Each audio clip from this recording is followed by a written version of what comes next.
So what is metaphysics? That's the question today. So we will, in the first place, focus on the etymology of the word metaphysics, then on Aristotle's definition of this science, as it was Aristotle who actually defined it for the first time. Then we will focus on some key terms associated with this science, and then we'll touch upon the late development of the discipline. All right. So where is the word coming from?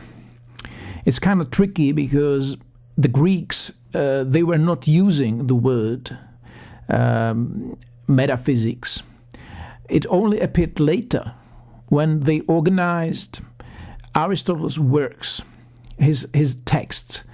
And Aristotle wrote several texts on something he called the first philosophy. And that's what we call metaphysics nowadays, that focused on the topics that later on were called metaphysical questions or issues. But Aristotle did not use the word metaphysics.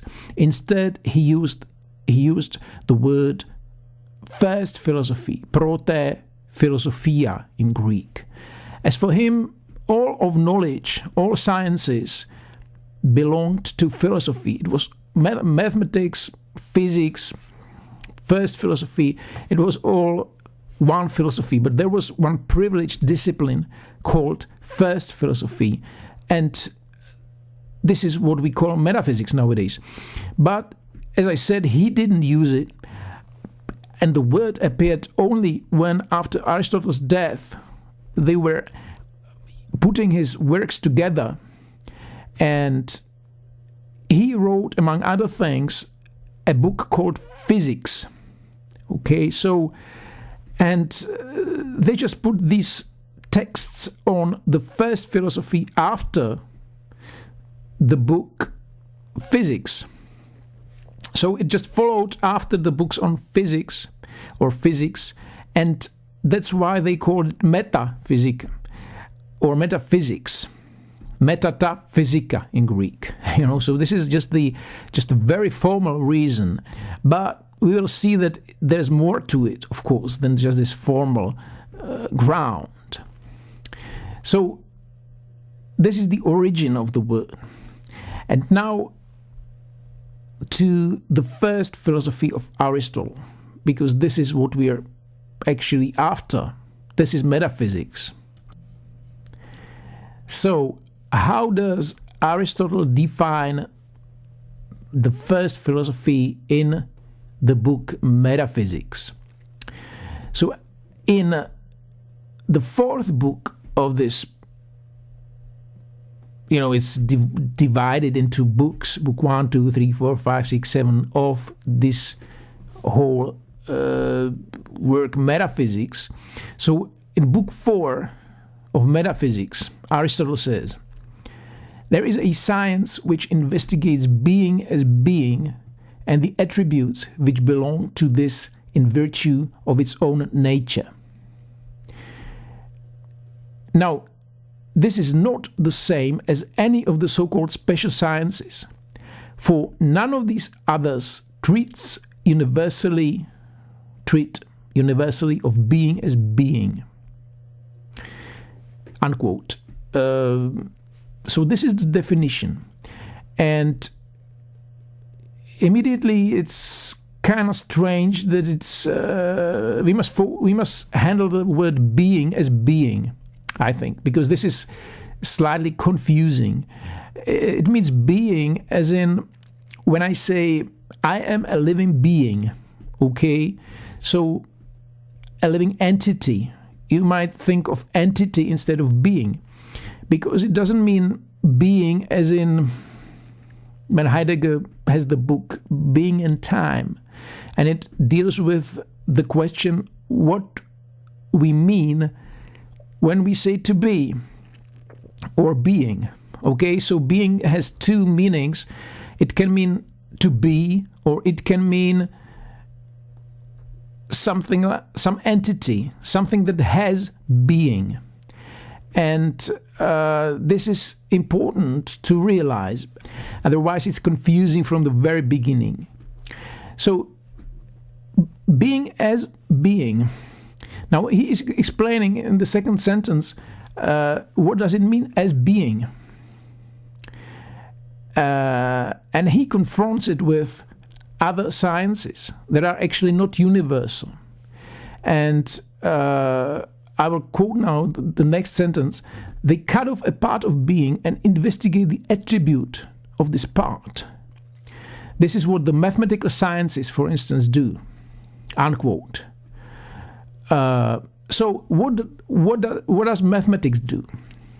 It focuses on a particular section of reality, namely that which can be counted or handled from the point of geometry, of geometrical shapes, and handles things from this perspective of amount or numbers or geometrical shapes.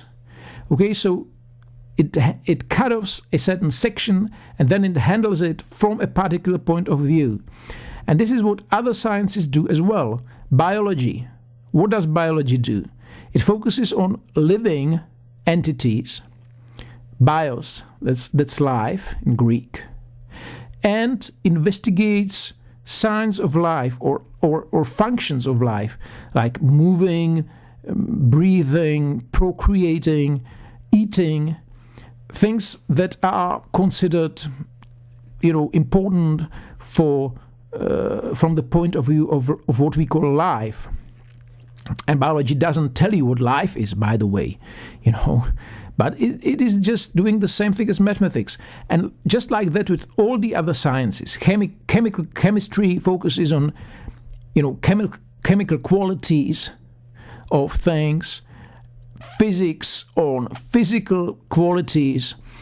Then we have, of course, social sciences or humanities, and so on and so forth. But this so-called first philosophy or metaphysics is different because it does not focus on, in the first place, it focuses not on a particular section of reality, but on all of reality, on everything as much as it exists. That's the perspective of being, If it has being, if it exists, then it is a subject of metaphysics. That's number one. Number two, it does not focus on reality from a particular point of view or perspective, but from the most general one, right? Which is, in other words, from the perspective of being. What makes things existing things? What provides being? What makes them entities? The most general principles. Okay. And now Aristotle says that to know something means to know its principles and causes. Now let's leave aside what's the difference between principle and cause. In Greek, principle is arche, A-R-C-H-E, and cause is aitia in Greek. I think at least in one place in metaphysics he uses it synonymously. So I'm not sure how much he really differentiates between these two terms. But it's important to notice that to know something means to know the causes and principles. So we want to know in metaphysics what are the principles and causes of things or entities as such. Okay, toon, heon, or in plural, taonta, he, taonta. Toon, heon, taonta, heonta, which would be things as such. Existing things, existing entities as such. What are their principles? Now you might know from the pre-Socratic philosophy that, for instance, Thales said that everything is coming out of water. that water is the essence of all things. The human body contains a lot of water. The surface of the earth is covered by water to a high degree, and so on and so forth. So it's not a stupid claim at all, right? But what matters is that this is really fitting Aristotle's definition, because this is what Thales did, was that he said the metaphysical principle of all reality, in other words, of the world, is water, according to Thales. And this is fitting exactly the definition that we have from Aristotle.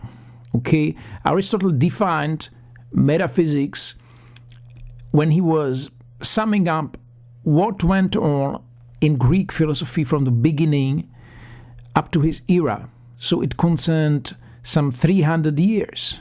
It's a pretty long time. There was some development within this period, but this was the main thing. And you might also know that there were other pre-Socratic philosophers like the Pythagoreans, or, for instance, Democritus. The Pythagoreans, what did they say? Well, what they said was that numbers and mathematical principles, in Greek, ta mathemata, mathematical entities or objects or principles, are the principles of reality, the metaphysical principles. So whereas Thales said that the metaphysical principle of the world is water, these guys said, no, it's numbers or geometrical shapes, what can be handled mathematically. Mathematical principles are the principles of the world. And Democritus said it is atoms moving up and down in emptiness, atoms of various shapes moving up and down, connecting and disconnecting and creating reality, entities in the world. And all the other philosophers, in the beginning, another said, well, the basic principle is air, or the unlimited, like apeiron.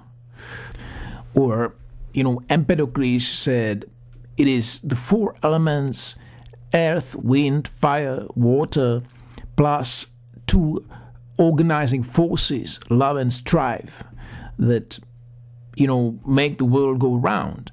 And, all the other old Greek schools, philosophical schools and philosophers. And these oldest philosophers use the word arche or stoicheia. Arche is principle, principium in Latin, principle in English. And so water by Thales was called arche, A-R-C-H-E, the principle. And they were also using the word stoicheia or stoicheion. Stoicheion is element. Stoicheia in Greek are elements. It's plural form. So arche and stoicheion are the first two key words that one should know. And so I want to quote another place from Aristotle's Metaphysics. It's a famous place, and it sounds like that, quote, "And indeed the question which was raised of old, and is raised now and always the subject of doubt, namely what being is just the question, what is substance?" Unquote. So now in Greek, what being is means titoon. This is the same wording as in the first definition, is the first quote. And what is substance? Tuto est tis he What is substance in Greek is tis he ousia. The word ousia is a keyword which we must deal with a little bit. Now, the word ousia, from the point of view of grammar, means is actually it is a substantivized form of the present participle of einai. Einai means to be, it's a verb, and participle is being. It's like walk and walking. I saw you walking. Walking is a participle. So the participle of to be is being, and when you make a noun on the basis of this participle, then you get beingness, right? That would be the literal translation of ousia, is beingness. In German, it would be Seiendheit. Somebody's out there who's familiar with German, is Seiendheit. We don't have the word beingness, or we don't use it, which makes it all a bit uncomfortable. So in this place, Aristotle fine-tunes the question after being as being, or entity as entity, and he says that this question actually means what is substance, or ousia, or beingness. And substance, which is the usual way it is translated, is already, shifting the meaning a little bit of the word ousia, as it is beingness, as we said before.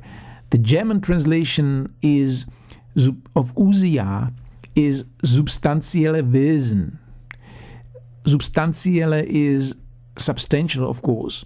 Wesen, I think, could be translated as entity.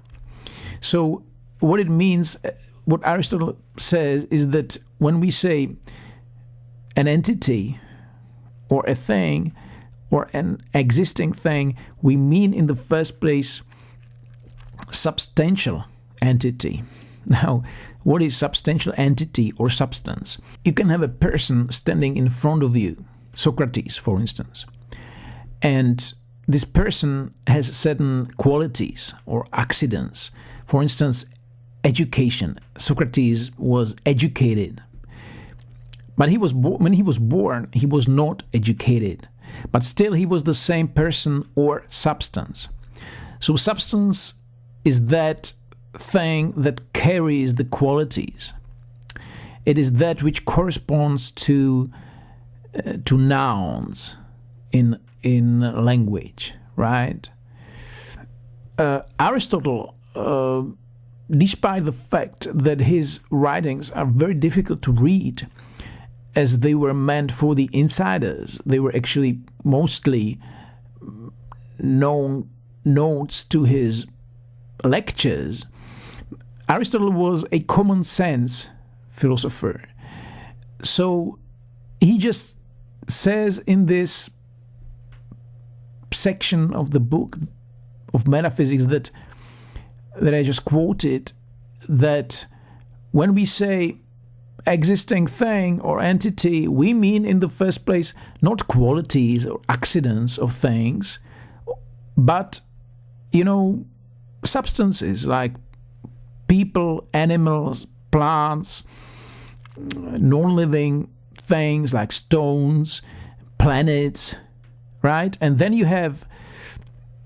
these entities, these substances have certain qualities.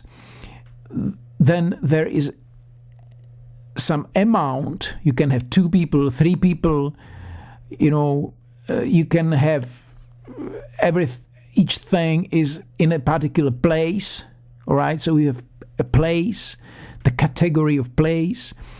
There is the category of when or time. Each thing exists in some time, and so on and so forth.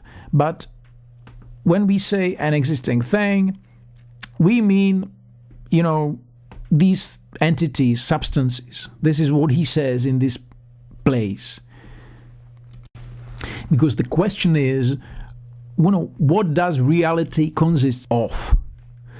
What makes up reality? When we say toon or entity, what do we mean? Okay, I'm just reminding you of what what so far has been said by Aristotle. And now let's just read one more or two more sentences that follow after this. So the whole section, important place in the 7th book of Metaphysics, reads like this, quote, "And indeed the question which was raised of old and is raised now and is always the subject of doubt, namely what being is just the question, what is substance? For it is this that some assert to be one, others more than one, and that some assert to be limited in number, others unlimited."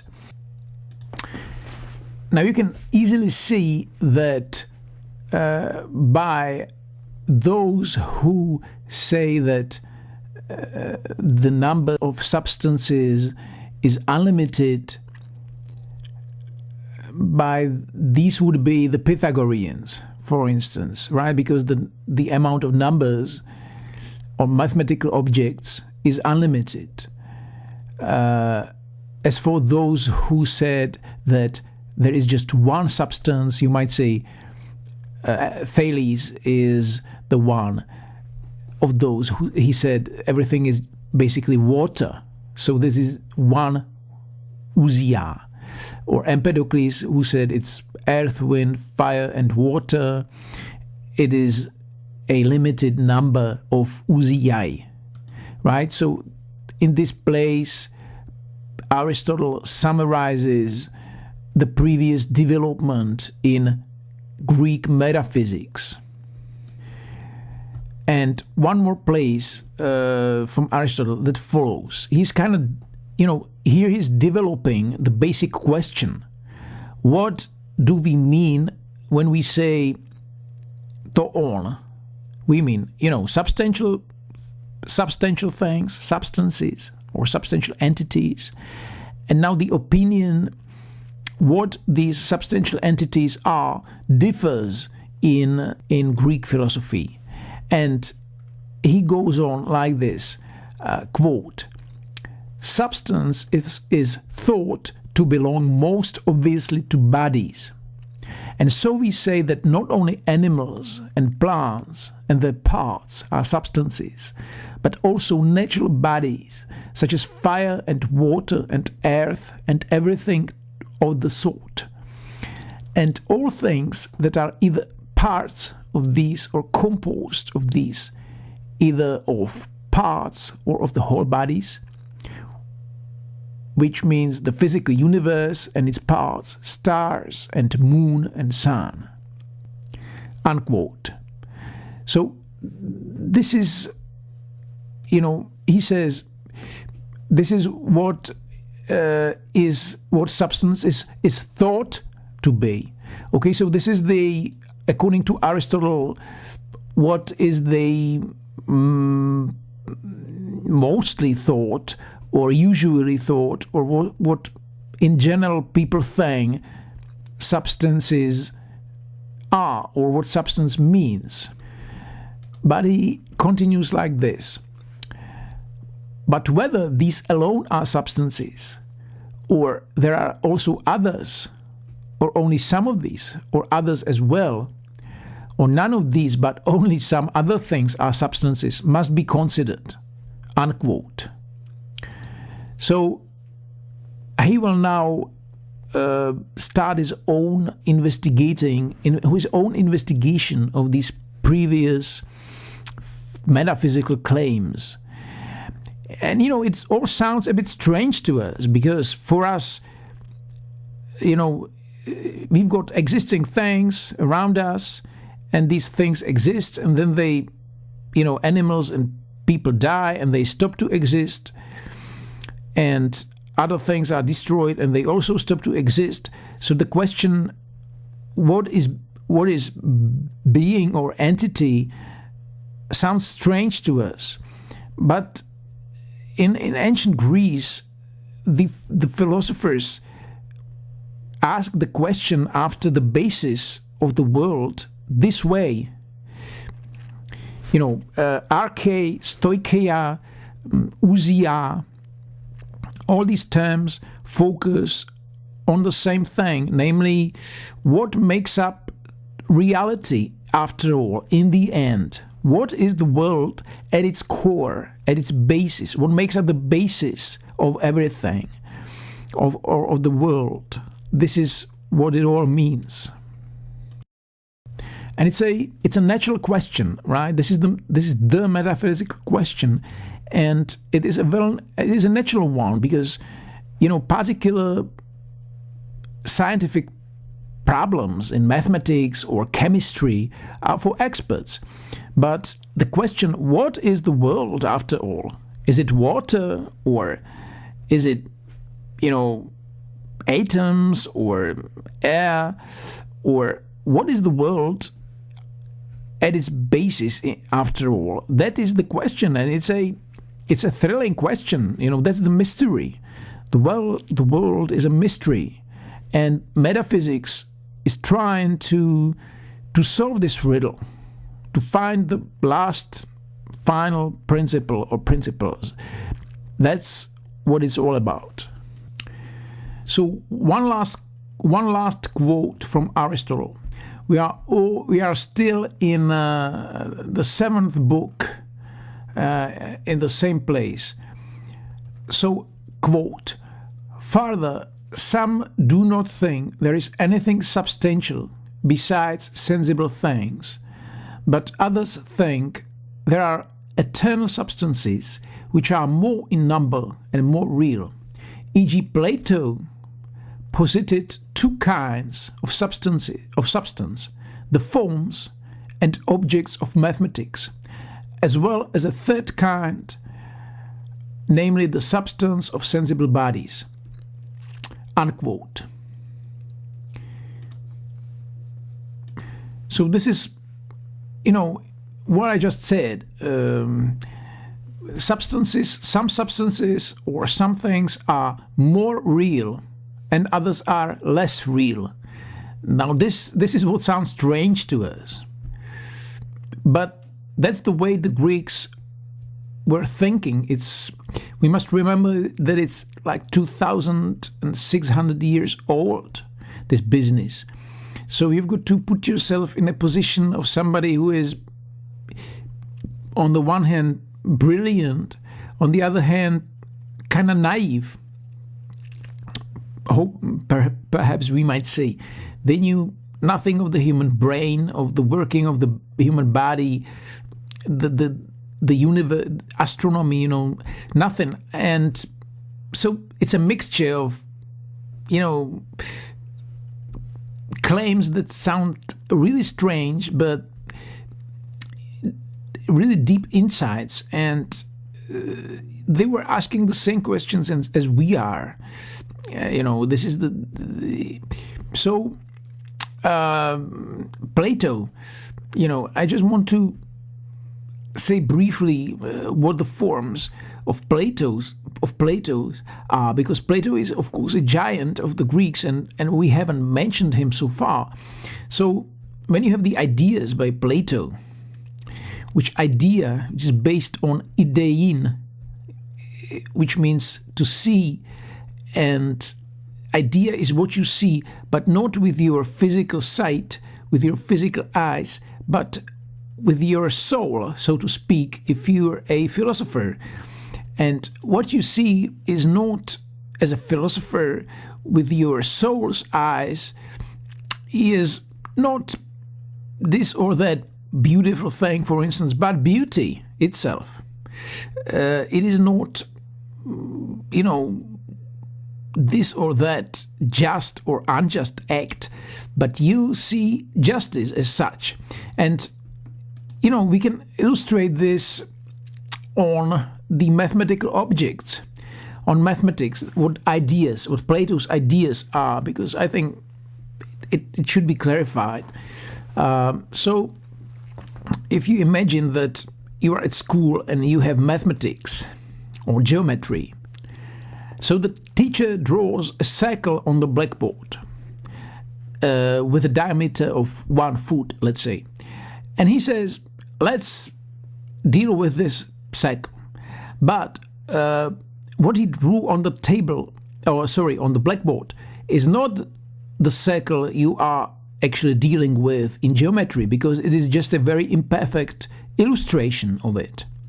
Because in the real physical world, there is no perfect circle or any other geometrical object, a triangle or a square or a sphere.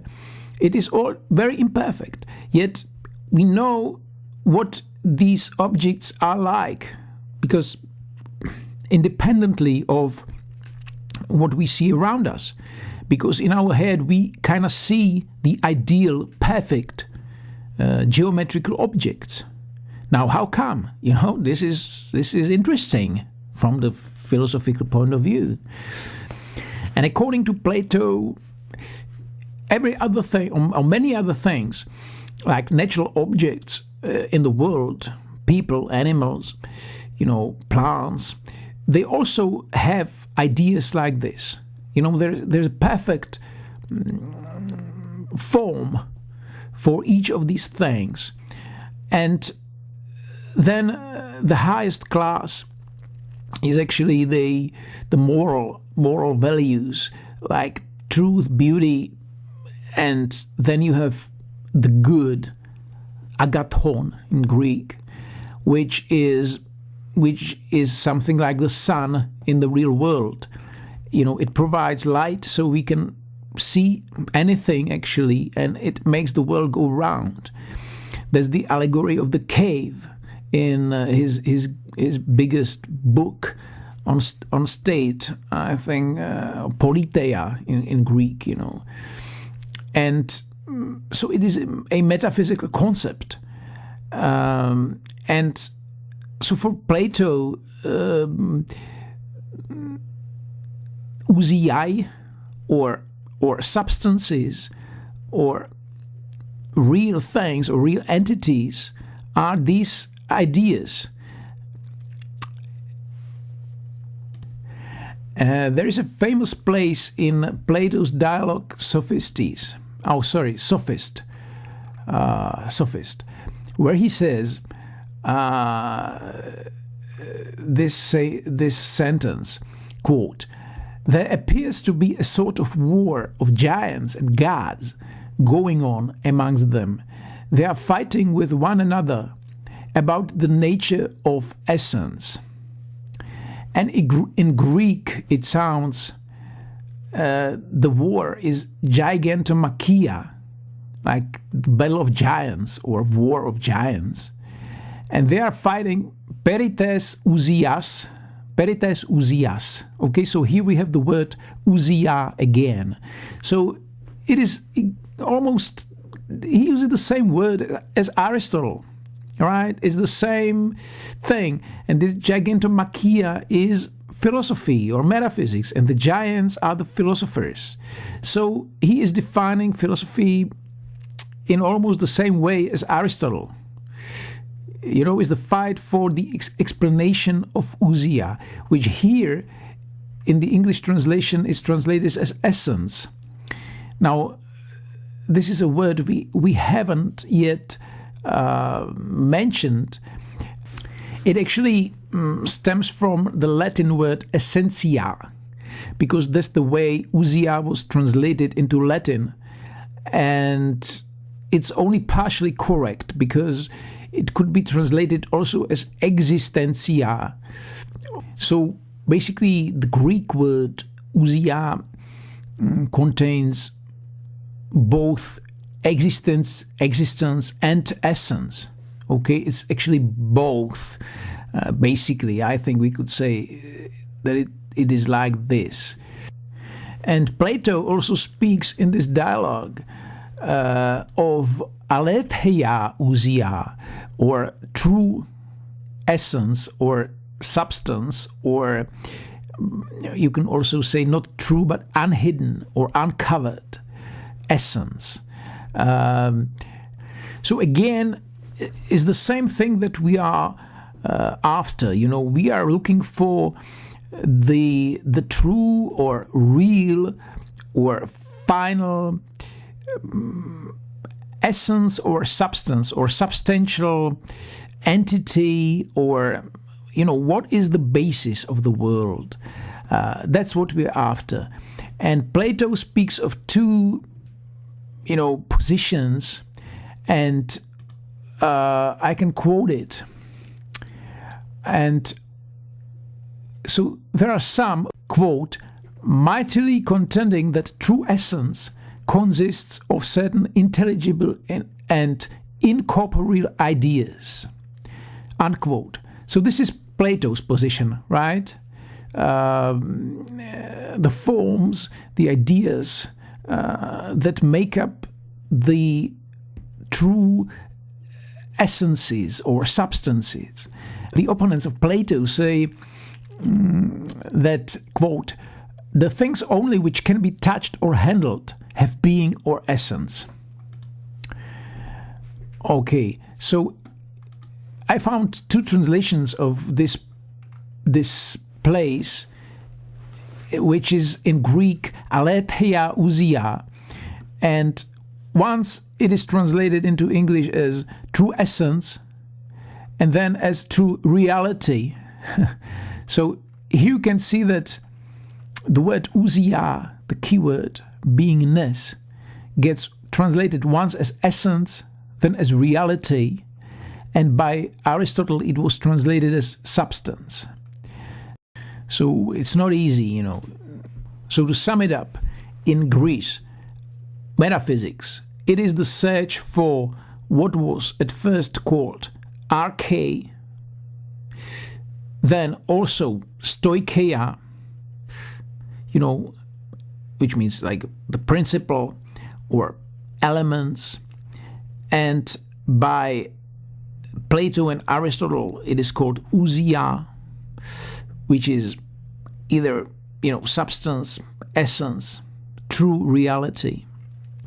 Now you might ask if metaphysics is just a series of various opinions on what makes up the basis of the world, or if there is actually any development, if you can provide some arguments, because so far we haven't provided any. Even though, by Aristotle you can find already some arguments, for instance, that he's criticizing the earliest philosophers like Thales. If he said it's just water, then it is lacking, it is missing some organizing force, because the world consists of events, actions, and what is setting things in motion, what is actually behind these actions, because water is a passive element. You need some forces that set things to motion. And so Aristotle is appreciating Anaxagoras or Empedocles.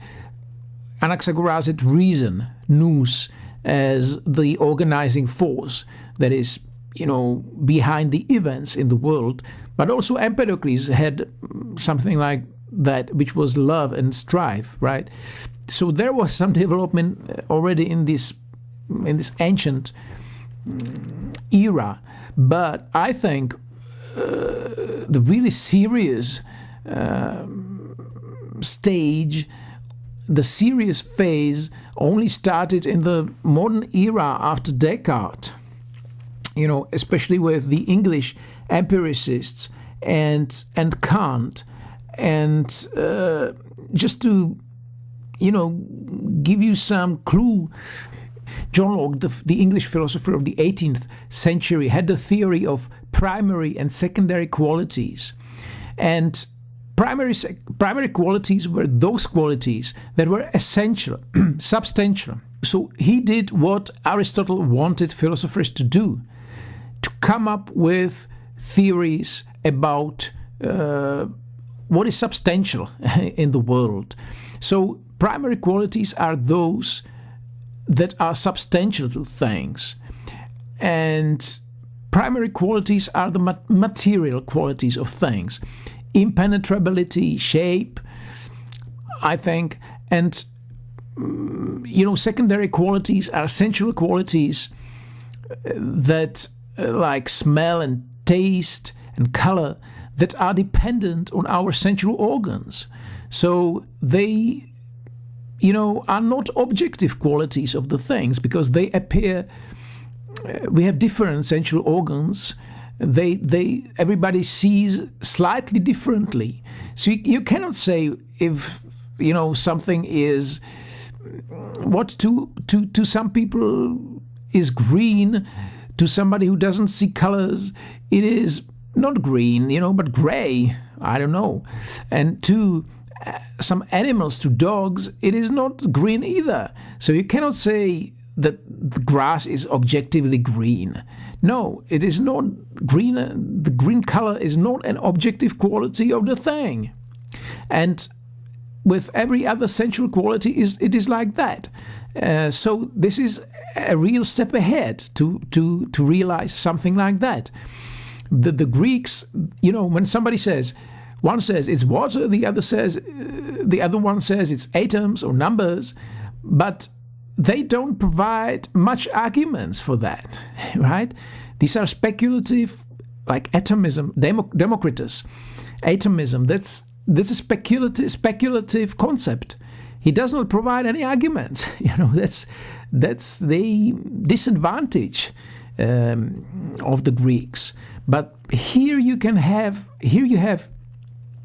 some really serious arguments. And then Berkeley, who was the successor to Locke, and he said that even material qualities, impenetrability is actually also based on our senses, on our touch, on our touching. If he wouldn't be touching things, then there would be no material, no impenetrability. So the material feature is also only subjective or ideal. That's, est percipi, as he said. So here you have something really serious. And they are developing exactly what Aristotle defined as philosophy, or the first philosophy, or metaphysics. They are looking for, true essence of things. John Locke said, well, the essence, or ousia, is matter, right? It was materialism. But George Berkeley said, no, my friend John, you are wrong. It was a mistake. Matter is not essentia. Reality is not of material nature. You can criticize the Greeks on the basis of what Locke and Berkeley discovered. So you can say that, water is not ousia. It is not the essence of the world, because anything sensual has just relative existence. This is what Berkeley found out. And the elements by Empedocles, earth, wind, fire, water, the same thing. What is water? It's a material. Or what is earth? It's a material substance.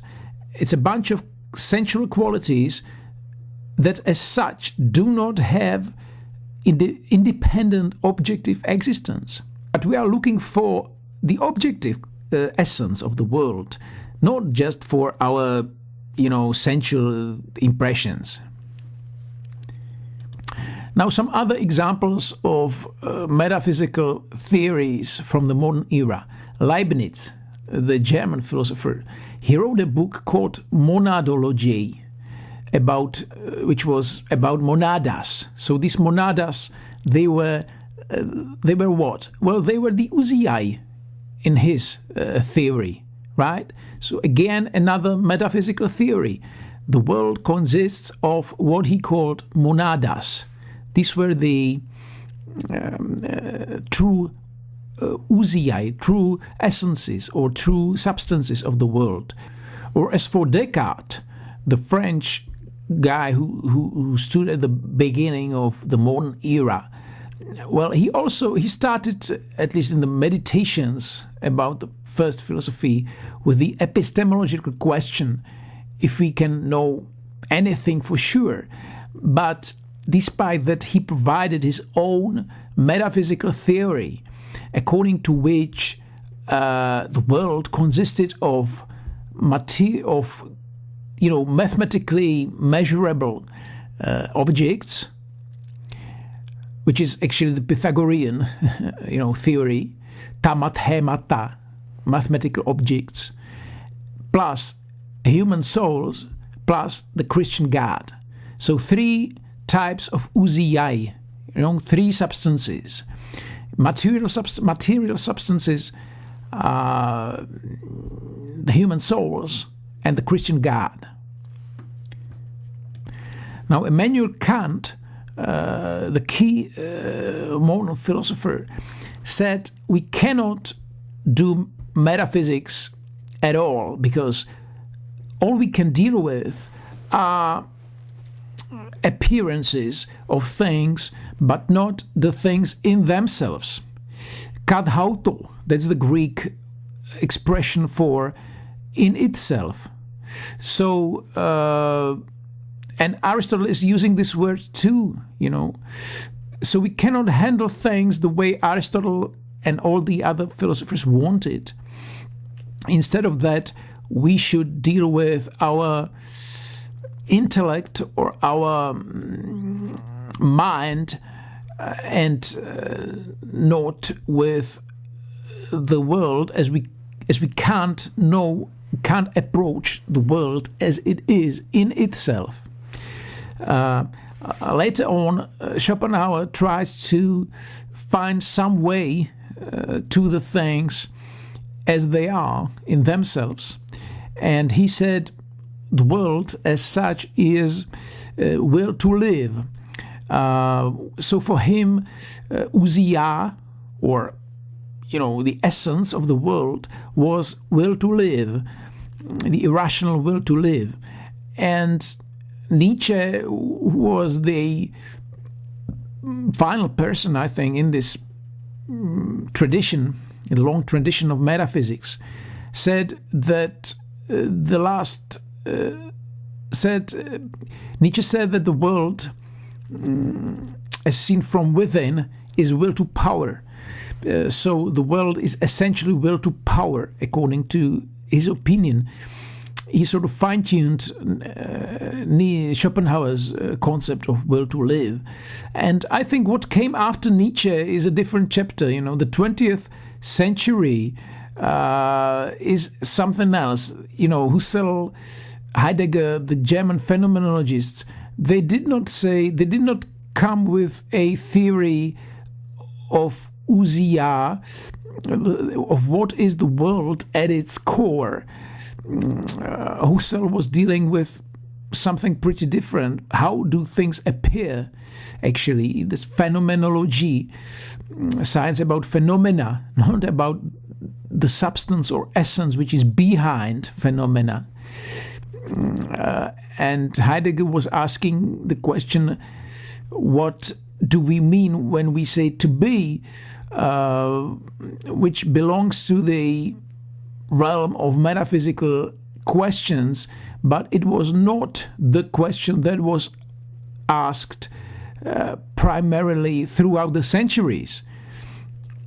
And in the Anglo-Saxon world, like Russell or Wittgenstein, it was even more remote from the basic questioning as defined by the Greeks when they were dealing with, Wittgenstein language. Language is not ousia, it's a human invention, so it's not about the core or the basis of the world anymore in the 20th century. So I think Nietzsche is the last philosopher who came with a highly relevant metaphysical claim, and I think this claim is actually correct. Nietzsche says the last fact we come to is will to power, the effort to overcome resistance and increase one's power. Now, and we must not understand power in the strict, narrow sense of politics. When you climb a high mountain, Mount Everest, now your power increases. You are somebody. There are not many people in the world who achieved something like that. So your power grows. If you master a foreign language, your power grows because you can make yourself understood. You can travel, you can read books in the foreign language, watch movies, things like that. If you create something, that's your power grows a lot. We would have to go into more detail, of course, about it. But I think Nietzsche's concept of will to power as the essence of the world is correct, actually. And metaphysics, was a successful business. It provided the answer, after all, to what is the world at its core. It is will to power. So it lasted some 2,600 years, but I think it was successful in the end, and you can try to provide arguments against Nietzsche to say that he was wrong. Is there something else we come to, or was he wrong in some respect? That's something that's up to you, but I think he was basically correct. And that's the story of metaphysics.